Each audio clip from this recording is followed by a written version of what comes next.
England के Leeds में Maggie's centre, यहाँ पर कैंसर के मरीज या फिर उनके परिजन इलाज के दौरान व्यावहारिक या भावनात्मक मदद पा सकते हैं।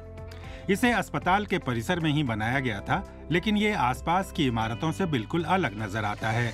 गोलाकार किनारों वाला इसका आर्किटेक्चर और इंटीरियर मरीजों और यहाँ आने वाले अन्य लोगों को अपनी ओर बुलाता लगता है।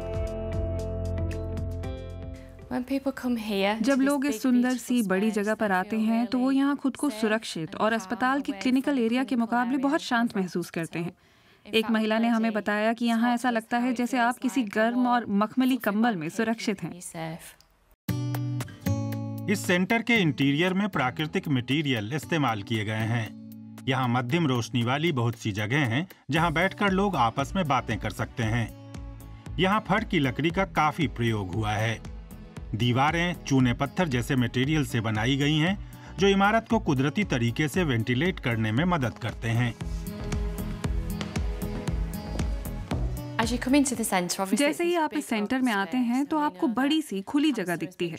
और हम जानते हैं कि कैंसर पर लोग ज्यादा बात नहीं करते, लेकिन यहाँ आपको एहसास होता है कि आप अपनी बात खुलकर कह सकते हैं। यहाँ आने वालों के साथ हम ऐसे बात करते हैं जैसे वो कुछ आम बात हो। फिर हमारे पास कुछ छोटी जगह भी हैं, ऐसे कमरे हैं जिनमें जाकर आपको लगता है कि आप उनके अंदर समा जाएंगे। हाल ही में पता चला कि सेलिया नाइट के पति को कैंसर है। उनके इलाज के दौरान मैगीज ने सेलिया को बहुत सहारा दिया। मुझे अपने पति को अस्पताल लाना होता है, वो कार नहीं चलाते। तो जब वो इलाज करा रहे होते हैं, मैं यहाँ सेंटर में आराम से उनका इंतजार करती हूँ। ब्रिटिश आर्किटेक्ट थॉमस हिदरविक ने 2020 में लीड्स के मैगीज सेंटर को पूरा किया। डिजाइन तैयार करते समय उन्होंने इस बात पर ध्यान दिया कि इसके आसपास हरियाली रहे। वे कहते हैं कि आर्किटेक्चर हमारी खुशहाली में अहम भूमिका निभाता है। ये हमारे लिए सचमुच दिलचस्प है। मुझे लगता है कि अब ये समझना जरूरी है कि इमारतें हमें कैसे भावनात्मक रूप से प्रभावित करती हैं।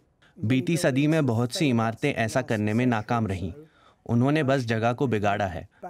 कैंसर केयर सेंटर से ज्यादा जरूरी भला कौन सी जगह होगी जहां ऐसा कुछ बनाया जाए जो लोगों की भावनाओं और एहसासों को जोड़ती हो।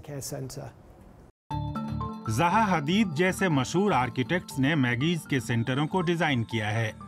फ्रैंक गेरी ने स्कॉटलैंड में सेंटर बनाया और ये नॉर्मन फॉस्टर का शाहकार है। रेम कुल्हास ने स्कॉटलैंड में सेंटर बनाया। अमेरिकी आर्किटेक्ट डेनियल लीवेस्किन लंदन में बनने वाले अगले मैगीज सेंटर पर काम कर रहे हैं।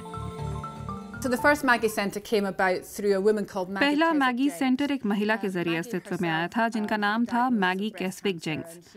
मैगी को खुद स्तन कैंसर था और उन्होंने इलाज के ऐसे पहलू को पहचाना जिस पर ब्रिटेन में नेशनल हेल्थ सिस्टम के तहत ध्यान नहीं दिया जा रहा था।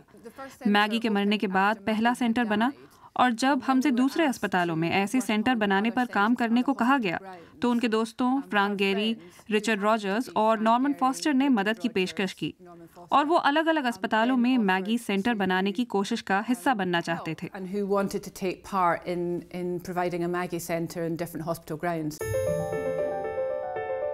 लीड्स का मैगीज सेंटर इस बात की मिसाल है कि कैसे वास्तुकला तकलीफ से उबरने में मदद कर सकती है।